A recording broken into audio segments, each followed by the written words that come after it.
thanks for tuning in to episode number 27 of the Doctor Podcast Show, and I'm Dr. Robert Seichert, your host. I'm really pleased to have as our guest today Dr. Pantea Farahmand. Dr. Farahmand is a clinical assistant professor of psychiatry at the NYU Langone Medical Center and the NYU Grossman School of Medicine.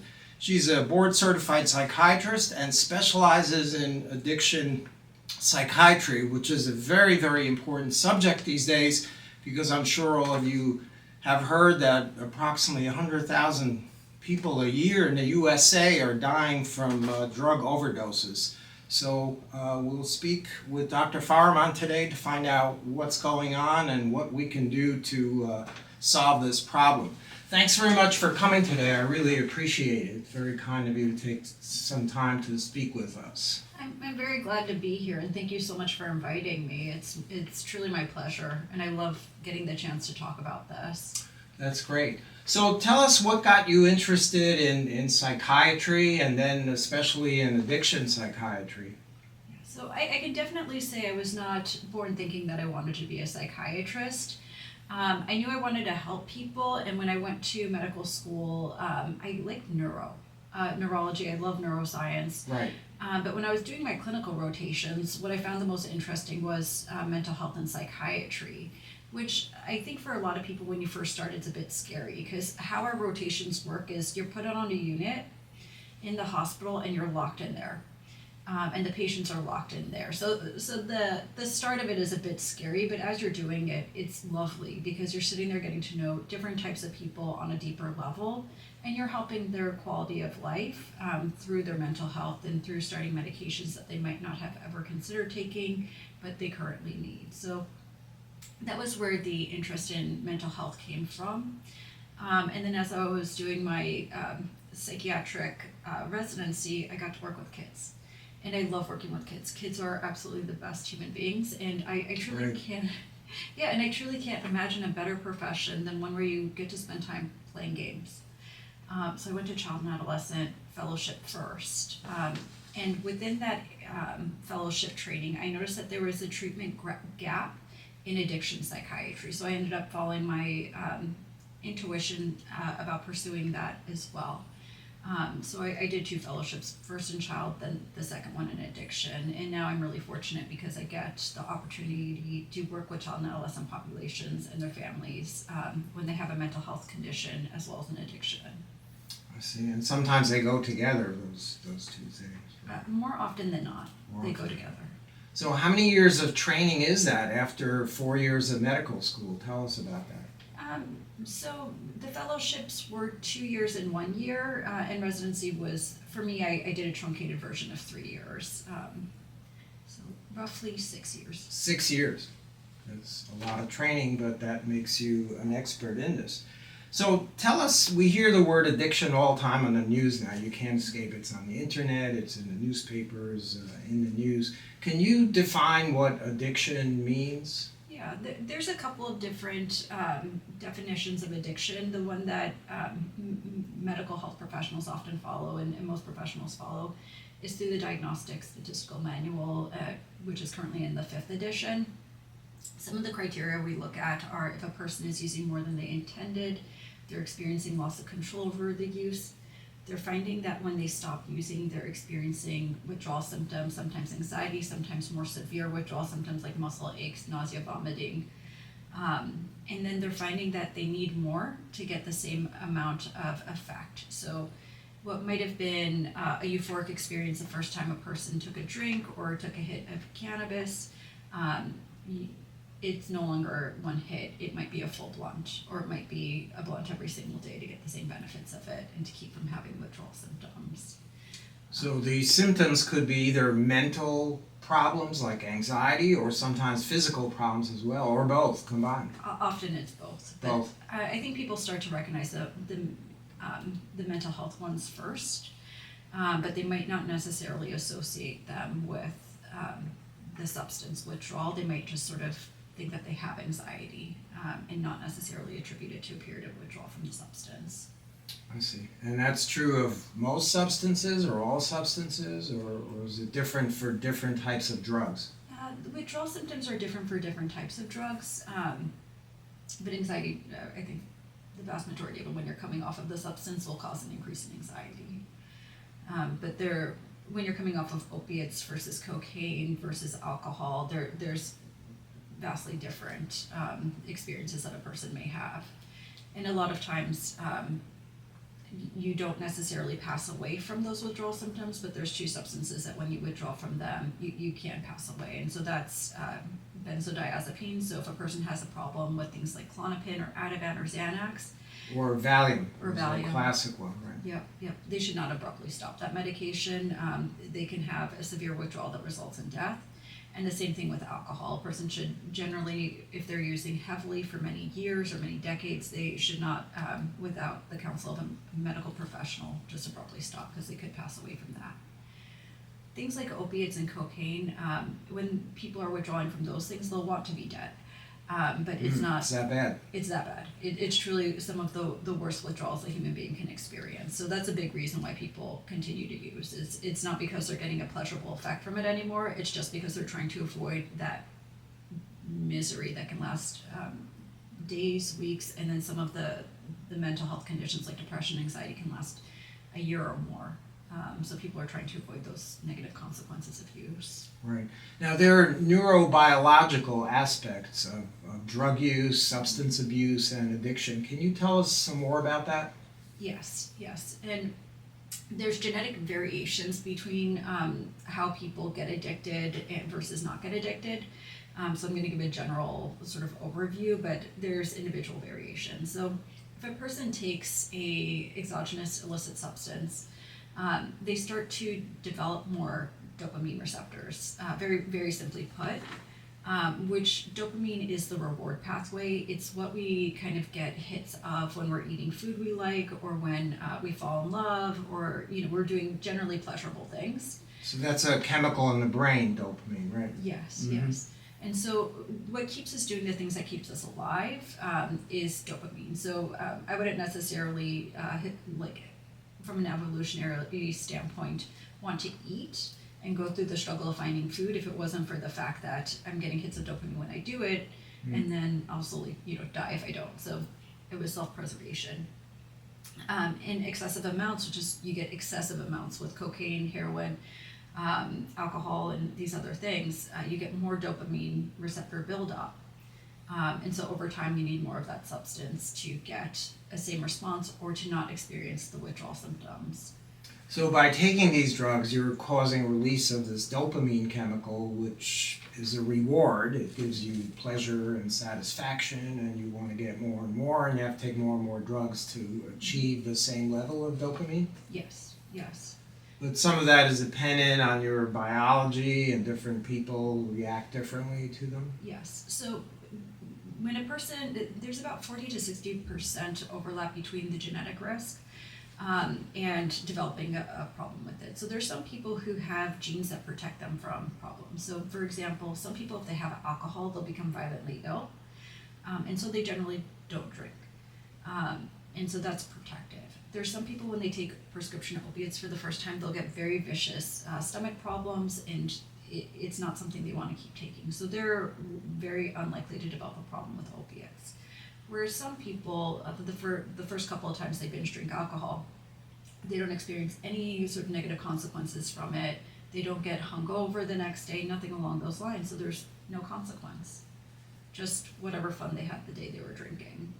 So they drink some more to obtain that.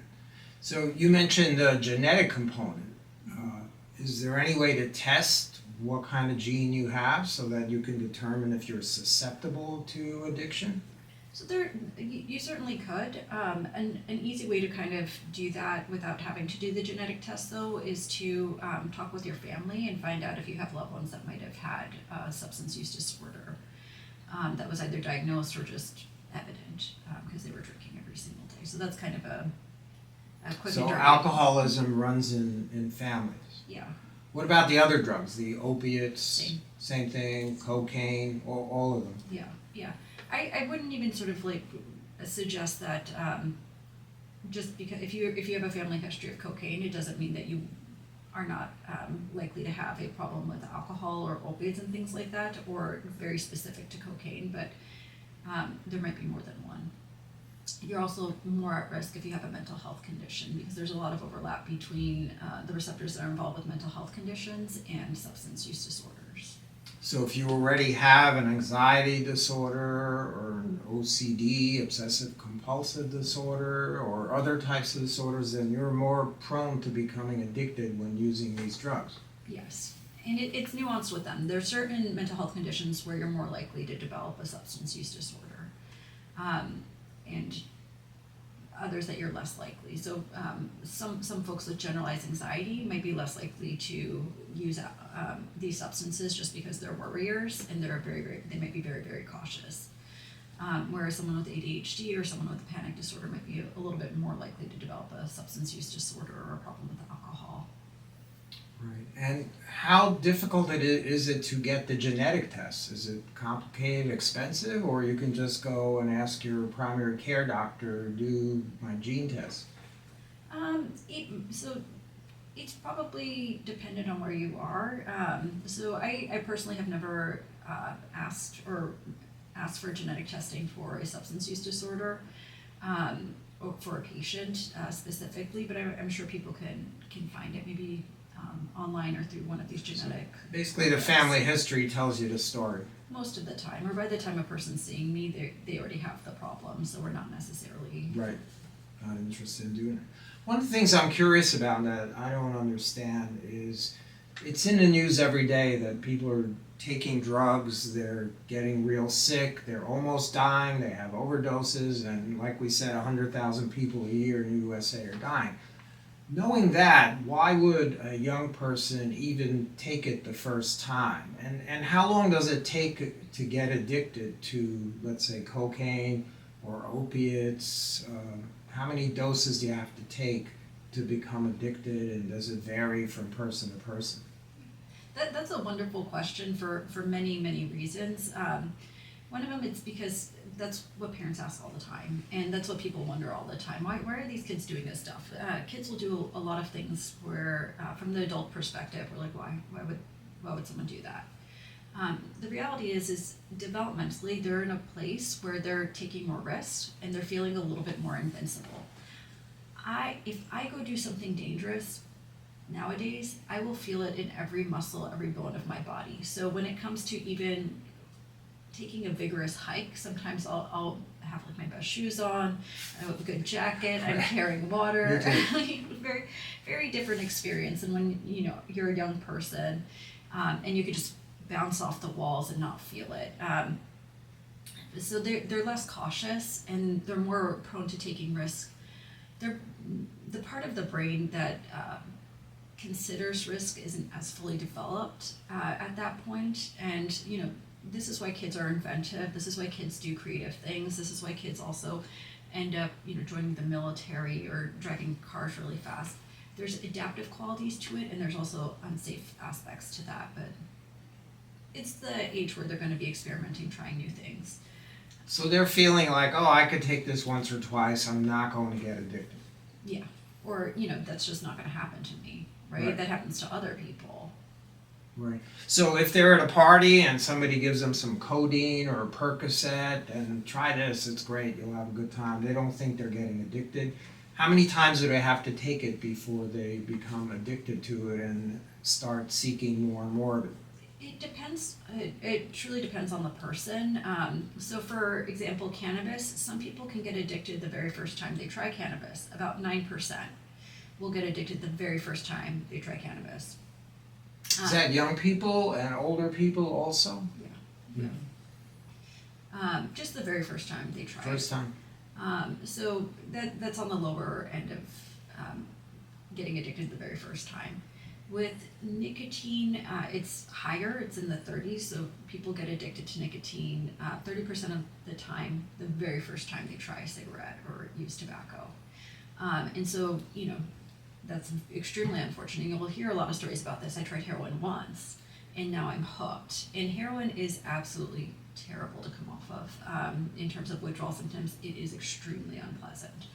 And that's an opioid, right? Yeah. Heroin, fentanyl, Percocet, codeine, those are all opiates. And kratom.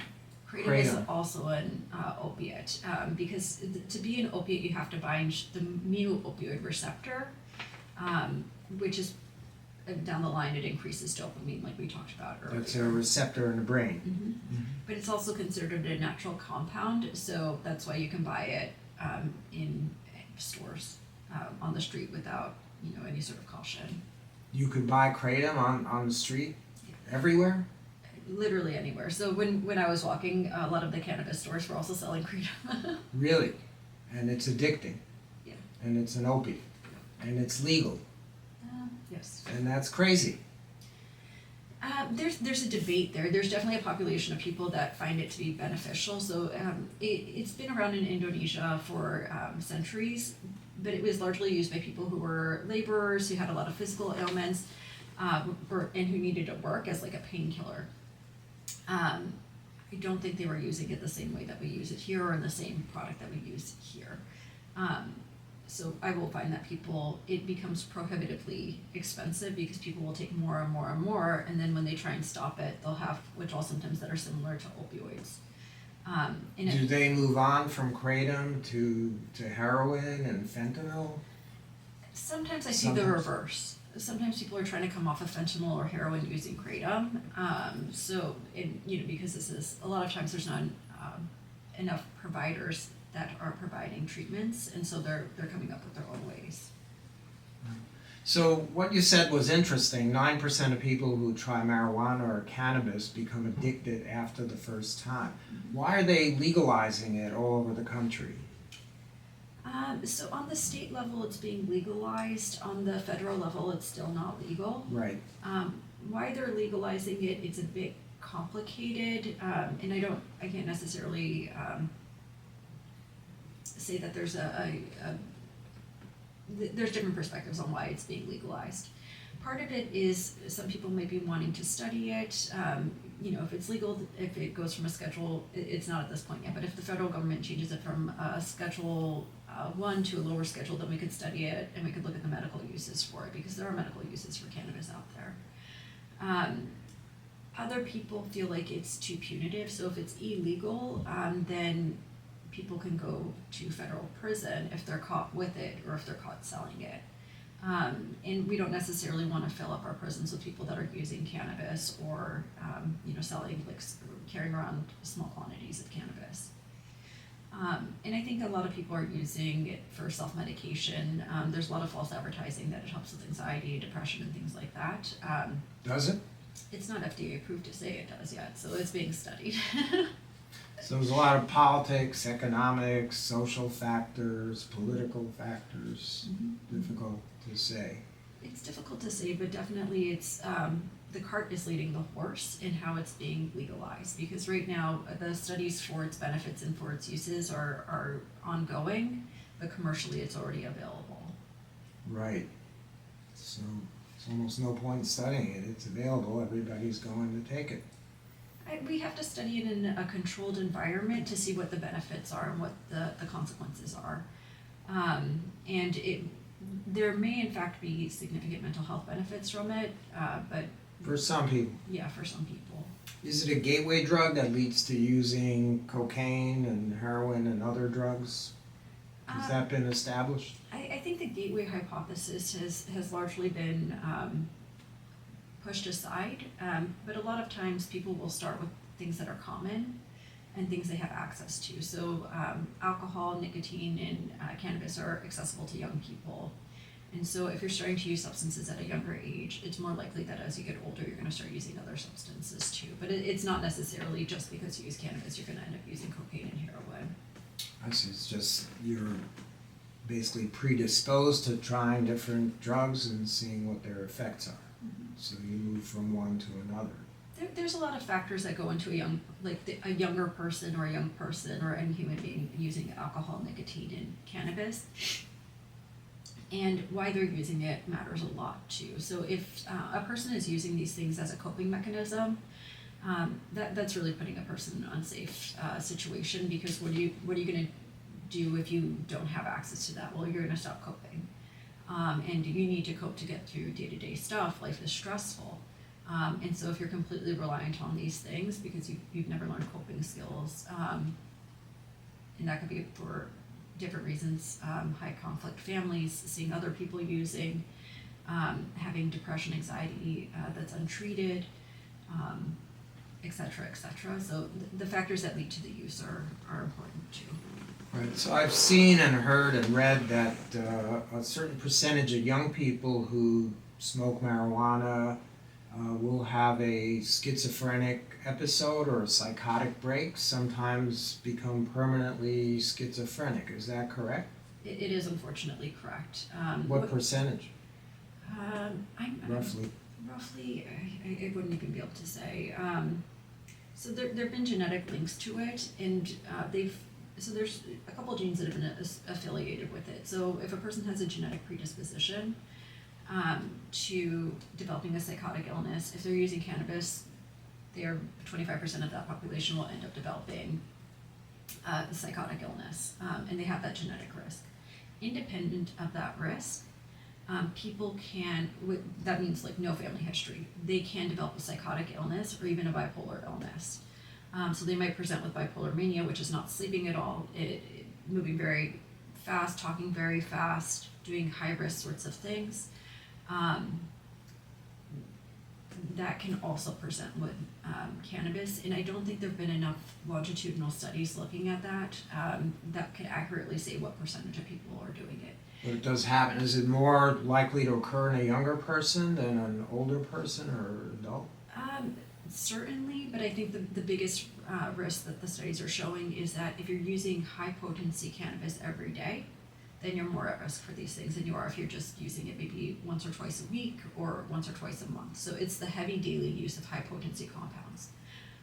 And I'm going to let you in on a secret. Everything you buy... It's a secret. Listen carefully. So everything you buy or get in a dispensary or get from these smoke shops is high potency. So if you're using it every single day, multiple times a day, you're exponentially increasing your risk of developing a psychotic illness. Really? It's pretty frightening. It's very frightening. But I walk the streets back and forth to work. I smell it almost every day. And it's pretty frightening that people are using it. I see it early in the morning, 7 in the morning, people are smoking cannabis to get their day started. It seems like it's becoming an epidemic, no? It's going to be a bigger problem if it's not more regulated and if education isn't spread. The perception of risk in different communities and by different people, parents, treaters, young people, it's low. You know, we can all kind of agree that using a lot of nicotine is bad for us. We can all agree that using heroin is bad for us, alcohol is bad for us if we're binge drinking, but not everyone sees cannabis as being a problem. I see. Going back to opiates for a moment, years ago it used to be all heroin, but now it's shifted to fentanyl. What's caused that, and why is that? Some markets, but you know, going back 100 years, it was primarily morphine. So turn of the 19th century, people were using morphine more than they were doing things like heroin. And then, you know, 60s, 70s, 90s, that was heroin. Later on in the 2000s, early 2000s, it was more prescription opiates. And then it was heroin. People would move on from heroin to fentanyl. Market demand. So if you're a drug dealer and you're competing with a pharmaceutical company that's putting out prescription opiates and people are already using heroin, you've got to stay in competition, and fentanyl is very cheap. It's a cheap additive that you can put in a lot of different things. And that's why a lot of people are dying, because they don't realize they think they're taking other drugs and they're laced with fentanyl. Yes. It's also just sort of like the natural evolution of things. People are always going to evolve to get people more addicted to things. And fentanyl is the most addictive, even in tiny dosages. It can be very addictive, and also very lethal. It's about 100 times more potent than heroin. So when we think about how much can kill you, well, 100 times less than the amount that it takes for heroin to end a person's life. A big risk factor, though, is when people are in recovery for a period of time and then start to use the same amount they were using before. Because their body no longer has the tolerance built up as it did before, and so they're at much greater risk for, unfortunately, not breathing and passing away.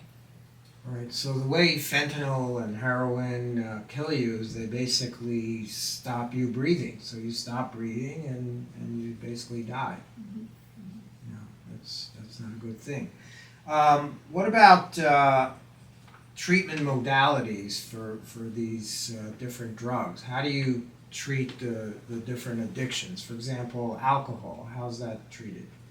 So there's 4 FDA, there's medications involved, and there's other strategies that are involved, because if you're spending a considerable amount of your time consuming alcohol or working to obtain alcohol or other substances, you now need another hobby or another activity to keep you busy, and to help you get you through some of the negative times and negative experiences you're probably going to have coming off of this stuff. So during the acute withdrawal period, which is right after you stop drinking, you're going to have increased heart rate, you're going to have increased anxiety, you can run the risk of having seizures. There's a detox protocol that a lot of times people will do in that period of time of acute withdrawal. Longer term withdrawal, it's the cravings, the anxiety, the depression. The recommendation is for FDA approved medications or medication assisted treatments. And there's 4 approved for alcohol. Naltrexone, the oral version, is one of those. Another one is the long-acting injection, which is naltrexone as a 30-day liquid that you inject in a person. That's called Vivitrol. And then Antabuse is one. So that's one where if you take it and you drink alcohol or have sick, you get violently sick. Mm-hmm. It's not very popular in the U.S., but in some countries it is popular. The last one is acamprosate. So this is a medication that you can take 3 times a day. It's digested in the kidneys or excreted in the kidneys. So if you have liver problems, this is a really safe medication that you can take for alcohol. And how does that get you off of alcohol? It helps reduce the cravings. And even if a lot of people, their goal isn't complete abstinence, is to cut down so they don't experience the consequences of it. And these medications can help cut down. Antabuse, for obvious reasons, it's a negative reinforcer. You're just not going to want it. It's no longer be palatable if you keep taking it like that. Right. Why do people relapse from various addictions, alcohol and opiates? You hear about a lot of celebrities who unfortunately spend weeks or months in rehab. They're good for 6 months and then they're back into it. What happens? It's a chronic illness, like most other chronic illnesses. So we often put addiction in a separate category, but think about a person with high blood pressure. We're going to put them on medications, we're going to get them on diet and exercise, but sometimes their blood pressure is going to go up again, and we'll have to make adjustments. And there are consequences to high blood pressure too. But as a culture, as in a society, how things have kind of evolved, we've been much more punitive for people with addiction. But it's a chronic illness that's going to have a relapsing and recovering oscillation. Right, so it's a chronic condition that requires chronic maintenance and treatment. What about, is there a treatment, a medication treatment for marijuana or cannabis? So for off-label purposes, there are medications that have been studied for cannabis. The ones that we use in kids that are showing promise are N-acetylcysteine. So there's studies that are coming out that are showing in people that are younger than 21, 22 years of age, they do benefit from N-acetylcysteine to decrease the amount of cannabis they're using and to help with cravings. Is that available over the counter? It is, right. You want to make sure that you're getting the right dosage, and it's hard to determine quality of these sources, but you do your best, and you can online find pharmaceutical grade N-acetylcysteine. I'll sometimes use gabapentin as well, because this can help with some of the anxiety and the sleep that comes with trying to cut down or discontinue cannabis. Right. What about cocaine? Are there any drugs that can be used to help that? Again, not FDA approved, but there's researchers that have looked at different medications that can be helpful with that.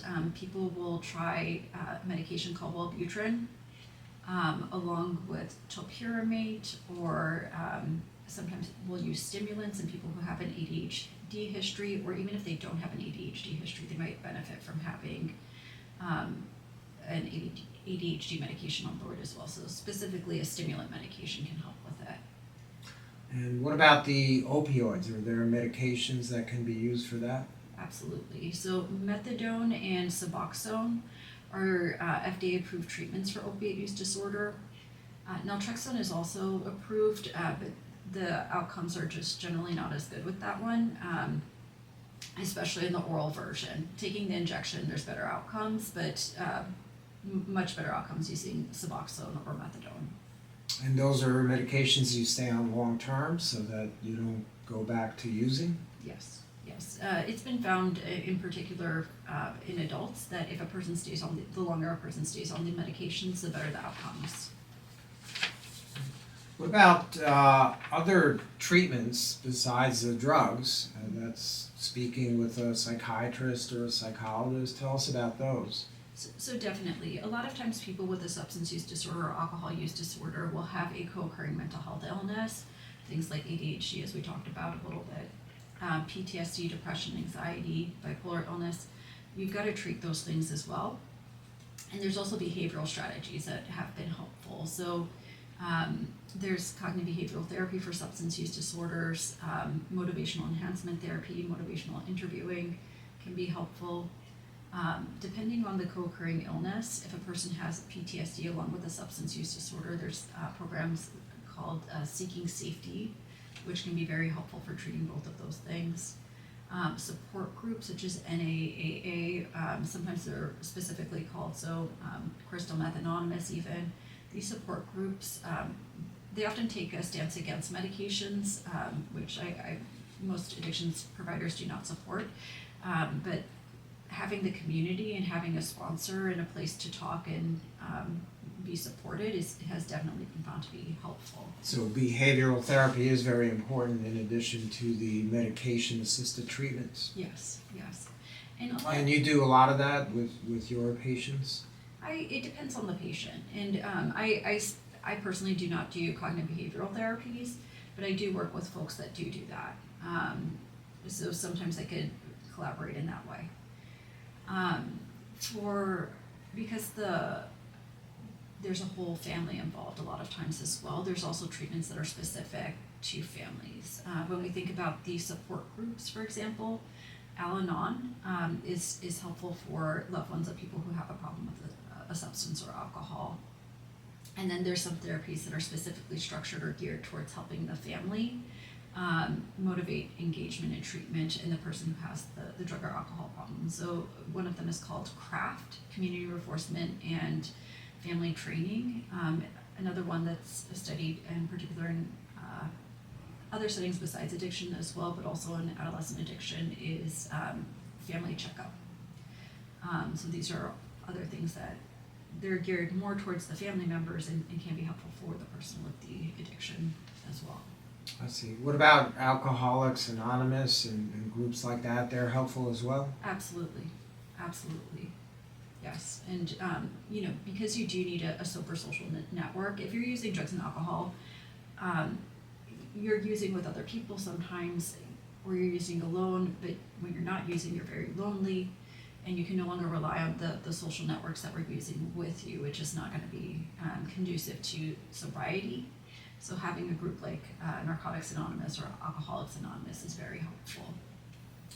So it's best to stay away from the people that you used to use with, right? Yeah. And get new acquaintances, new friends that don't. Mm-hmm. It's how we learn. So if I'm using every day and doing a same pattern every single day, for example, right now I'm sitting in this chair. If I come to this chair every day and I'm using heroin in this chair every day, the heroin is going to cause me to relapse, but also doing that same pattern is now been linked to heroin. So the moment I see this chair, my body without thinking, is going to start to go look for the heroin and do it in this chair because that association is there. Same thing with friends, which is terrible. So you really want to try and separate the people that are still using from yourself, and then also just being mindful of certain patterns or activities that might be linked to that as well. So these patterns actually create a chemical reaction in the brain that becomes part of the addiction. And if you can break some of those patterns, it helps you get out of the addiction. Mm-hmm. Mm-hmm.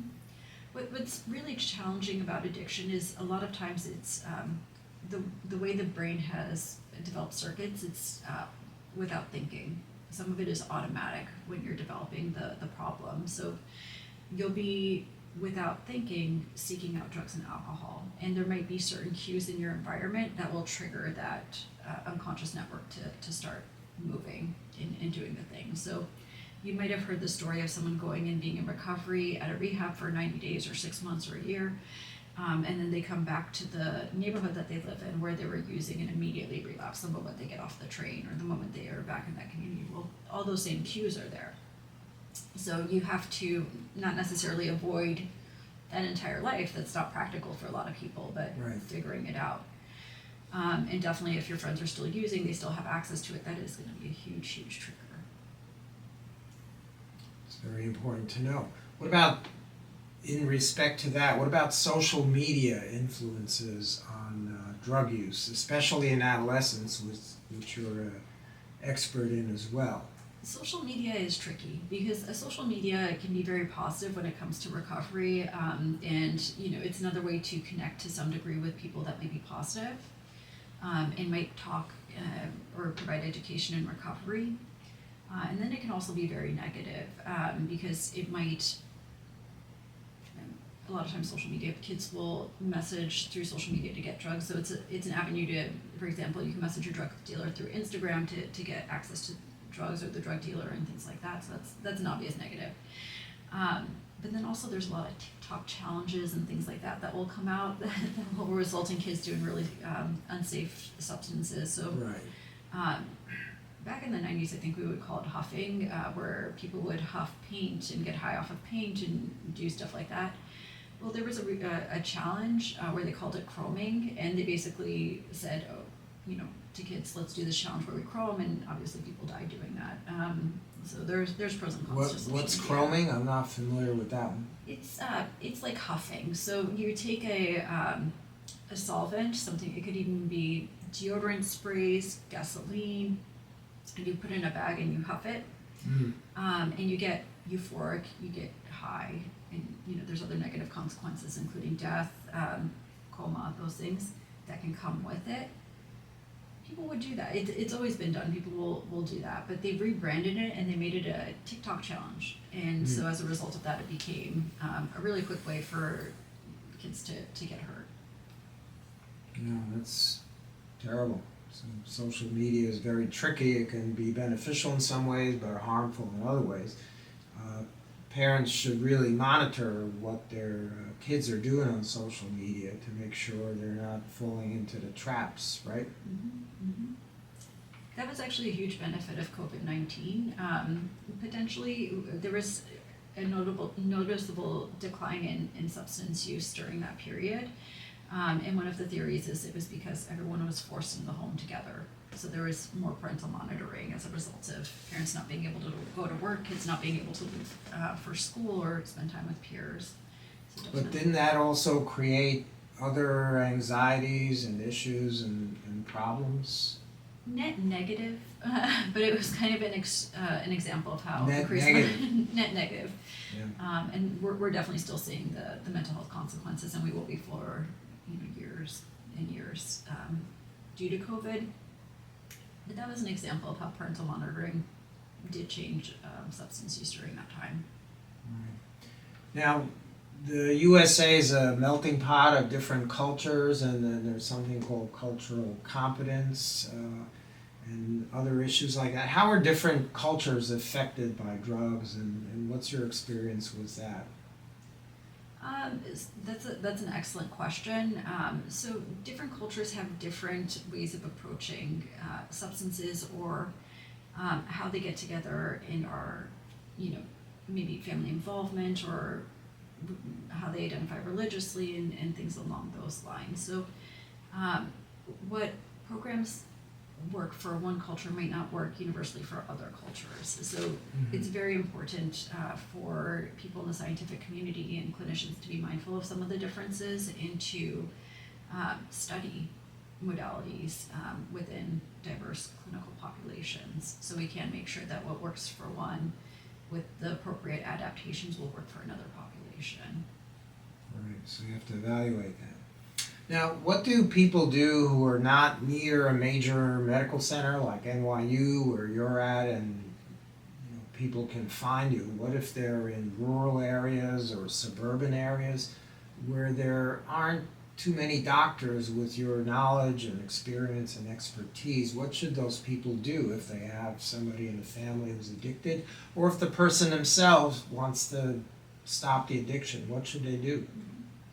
So this is the million-dollar question. Access to care is very restrictive, and we know adolescents are not getting enough treatment for a substance use disorder. We know adults aren't getting enough treatment for substance use disorders because there's just not enough trained providers giving out the appropriate medications or the appropriate treatments or medications or treatment at all.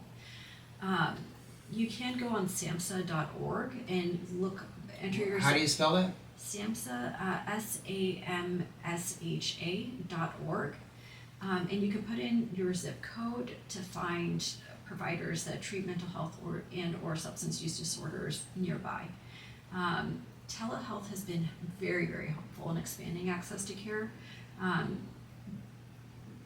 because I could be in one state, the patient could be in another state, and we can communicate. So that's potentially one way, but the negative is to prescribe a controlled substance, a person does have to be seen in person at least once a year, unless there's a formal telehealth psychiatry clinic that's established in that area. But it's really tough. It's very, very tough. And a lot of times people are coming up with their own solutions. So I'll tell you the anecdote that ultimately made me decide, for sure I'm going to go do an addiction fellowship. I was working in an emergency department, and a patient came in, and I was talking with him, and he was telling me that he was buying Suboxone off the street from his drug dealer. And I was like, well, why don't you go see a doctor? He's like, my doctor's too scared to prescribe it, so I'm getting it from my drug dealer. I was like, wow, that drug dealer is really providing the community services. Seems contradictory because the Suboxone allows you to get off the heroin and the fentanyl. So why would drug dealers do that? There's a market for it. There's a market for it. Economics. Yeah. And I think that's a lot of people are worried that if I prescribe Suboxone, it's going to get diverted. My patient's going to sell it. Okay. Big problem. What's the situation with physicians treating patients by telehealth in other states where they may not have a license to practice medicine? For example, can a doctor in Idaho treat somebody in Nebraska through telehealth? Not if they're not licensed in Nebraska. You can within the VA system because it's a federal entity, so right. You're federally licensed if you're working for the VA. Outside of a government agency, you cannot. You have to be licensed in those states. I see. How do patients find out about you, your patients? Just word of mouth or just by reputation? A lot of it is word of mouth. I have an advertisement through NYU that people can look through. Oh. But I think the biggest referral network are people who have worked with me before. I see. Tell us about some success stories that you've had recently in patients who are addicted and maybe get into serious problems, almost die, and how you've helped them. Absolutely. Before I jump into that, I do want people to know that the recovery rates for an addiction or a substance use disorder are comparable to recovery rates in other medical illnesses. So it's not necessarily miraculous for a person to recover. It's definitely helpful to get it's more miraculous to recover without any help, but the rates of recovery are comparable. I have a lot of great cases. It's not all total abstinence, so some of my clients, the goal isn't total abstinence. But some of the cases that we find or might judge to be the least likely to recover are people who are unhoused or people who have a lot of trauma or mental health illnesses. I worked in a clinic for a long period of time that worked primarily with an unhoused population, and there was a number of people there that were in recovery. And when you read their histories, it's very sad what they've been through. They've been in and out of hospitals numerous times. They've been in and out of residential programs for substance use disorders many times. But they were living complete lives. They were rehoused. They had families. They were contributing to society in an incredibly meaningful way. And I really like talking about those examples because a lot of times when we see people who are unhoused or people who have had terrible mental health histories and life experiences, we just say, okay, that's overwhelming, they're not going to make it. They do. People do. People are resilient. So roughly what is the success rate with alcohol? Let's say somebody's an alcoholic. What's the success rate of getting them to be sober? With appropriate treatments, it's about 30%. Comparable to other chronic medical illnesses is about 30%. It also kind of depends on what studies you look like. There's some variability in the percentage, but roughly a third. Is that true for the other drugs, the cocaine, the heroin? Yeah. It definitely depends if they're on the right medications, though. So without a Suboxone or methadone, for example, a person to enter to maintain abstinence from opiates is very unlikely. If they are on these medications, it's comparable to recovery from other medical illnesses as well. But the medications definitely help. A lot. So the medication-assisted treatment is critical. It's extremely critical, and we found that in the adolescent population, they're getting no treatment. Roughly half are getting no treatment. Half of that is only getting therapy. Like 14% are getting any sort of FDA-approved medication. So if a person has an opiate use disorder and they're 16, which is the age where it's FDA approved, they're still not getting Suboxone, though we know it's very helpful. Now, I've read that years ago it was very difficult for physicians to prescribe Suboxone, for example. Now I think it's become easier. What's the situation with that? Yeah, so you used to have to take a training and then complete a waiver program where after you do the training, you mail in a letter and you receive the ability you get an XDEA and you're able to prescribe Suboxone. But there were restrictions on the number of patients you could see at a time. So at first, you were only limited to 25, and then they would increase that number. So it was very difficult. Now, those restrictions aren't there. So you do an 8-hour training, but you don't need the waiver, and there's no limit to the number of patients you can treat.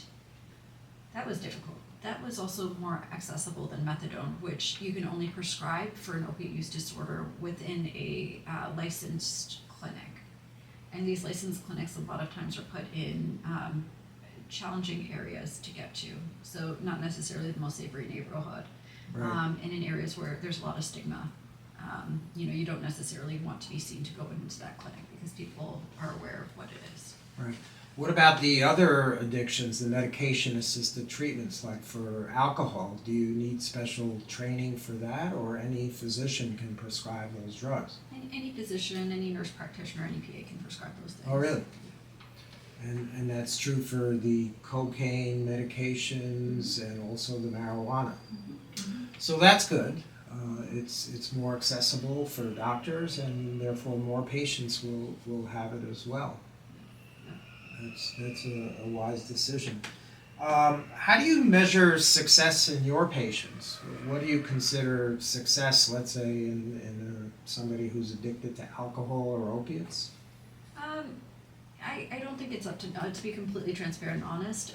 If my patient feels like they're doing well, that's important. If their quality of life is better, they're going to school.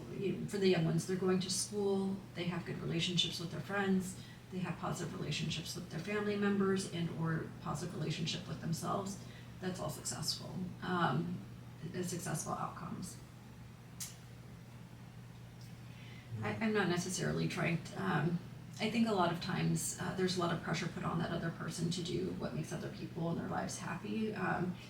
It's not really about that. It's about what's going to help them live lives that they're happy with and to have a quality of life that's different from what they're experiencing using the substances. Right. And so I assume, therefore, that you interact with family members a lot, especially with adolescents or young people who are addicted? Absolutely. That's Absolutely. really important. Mm-hmm. With family support? Family support is incredibly important for a number of reasons. One, they get the kiddo into care. So if the person is 18 to 25, it's harder to get them to go seek treatment because there's not necessarily an adult in their life or a person in their life that can get them to come. With younger people, middle schoolers, the parents can get them to come more often than not. Right, so that's critical. What about interacting with other physicians that take care of those patients? Is that helpful as well? Absolutely. I think you don't necessarily have to be an addiction specialist to treat addictions. And I think the conversations that can happen between different specialties that are all interacting with patients with these challenges are really important and extremely helpful. Both in reducing stigma regarding treating substance use disorders, but also increasing access to care. So if I'm in a rural part of the country and my primary care provider is comfortable and familiar with Suboxone and they're prescribing it, that's wonderful.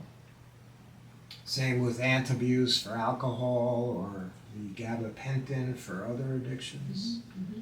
So it's really a matter of educating primary care physicians, internists about this because it is a raging epidemic, it seems.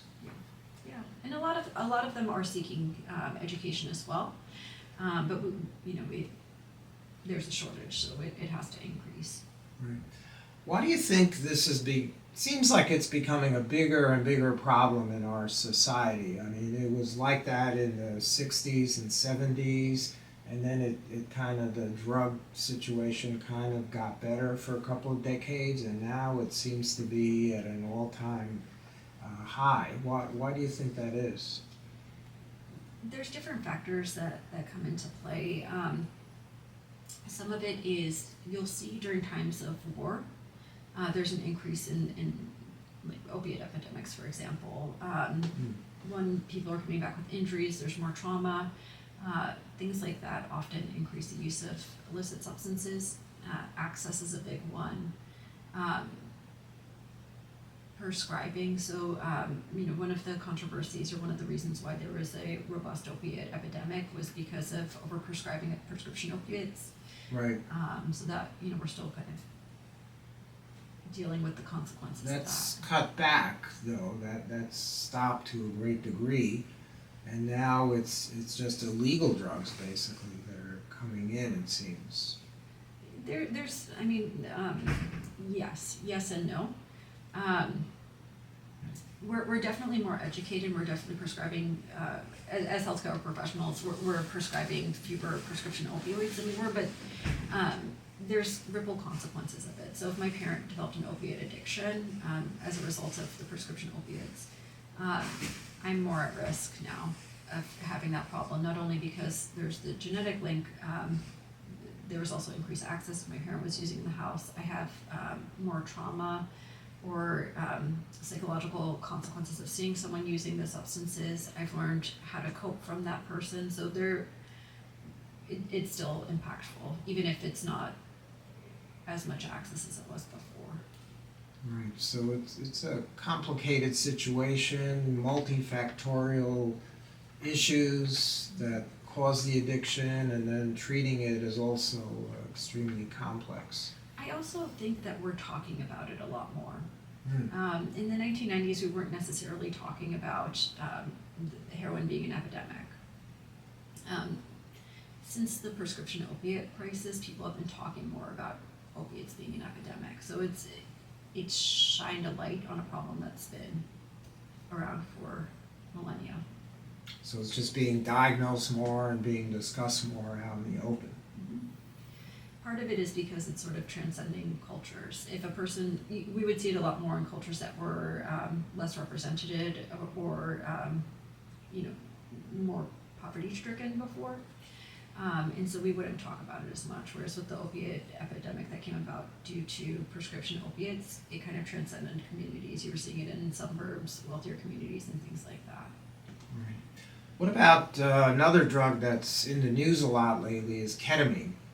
Have you heard about Matthew Perry, who supposedly died from that, an overdose from that, and other celebrities apparently are using it for treating depression and other mental disorders or problems.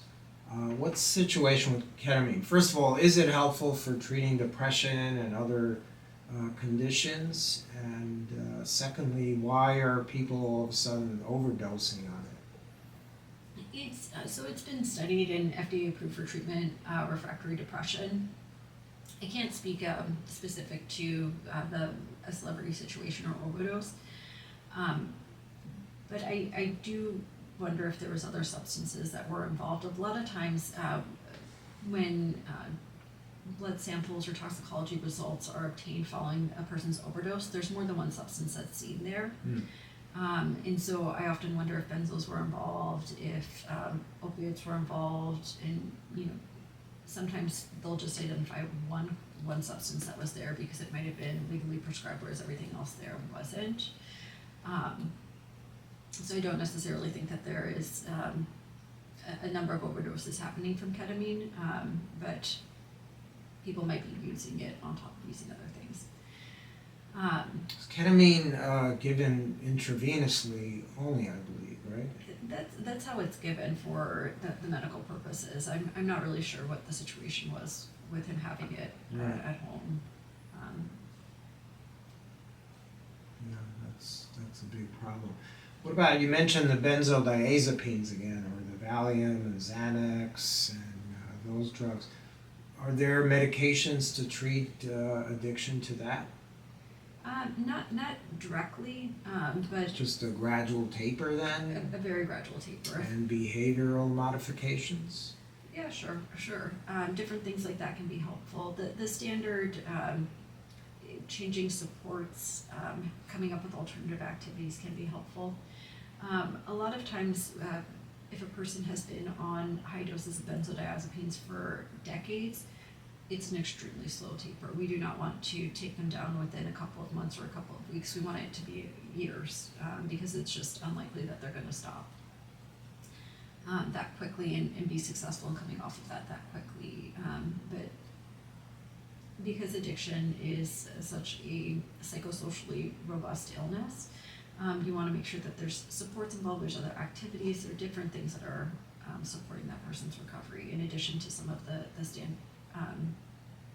evidence-based therapies, such as cognitive behavioral therapy for substance use disorder, maybe Narcotics Anonymous as well, or other things like that. For the young people in the audience listening, what's your best advice to prevent them from becoming addicted to these various harmful drugs? Ask questions.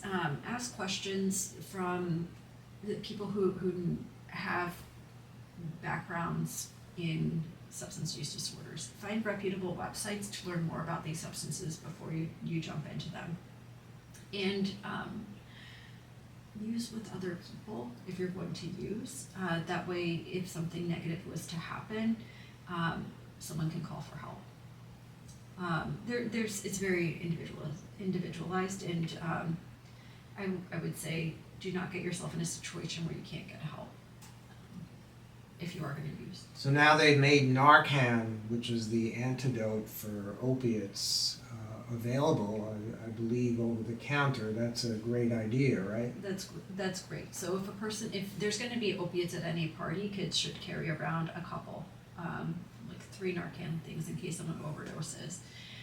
Because you Seems can. to me it's kind of bizarre telling people to carry Narcan, because then you're sort of giving the message that, oh, well, you can use, just make sure you have Narcan.